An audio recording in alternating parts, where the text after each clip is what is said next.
In our last segment, we assembled the wheel, and now that we've put the wheel back on the Victory, I'd like to show a couple of critical points.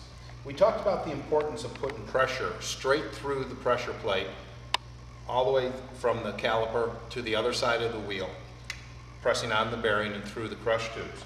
When that's done correctly, we'll notice that the caliper is totally perpendicular to the side of the rotor head.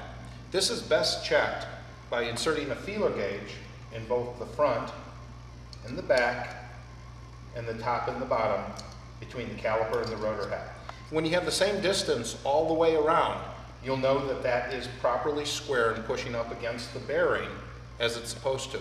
You'll also notice at this point, if you hold on to the anti-rotation arm, that the wheel spins freely and will continue to spin freely for a long period of time because you have a brand new bearing and it's showing you that the installation is correct.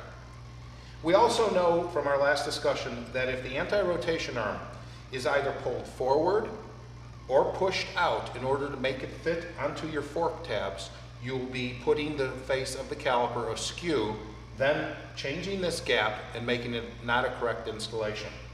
On the Victory installation, when we rotated the anti-rotation arm up to the proper position, we measured between the face of the anti-rotation arm and the inside of the fork leg tabs.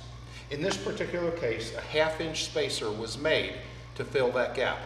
It is imperative that that is the correct size spacer so that when you tighten it up, the bolts, it holds again the caliper face correctly square to the rest of the brake.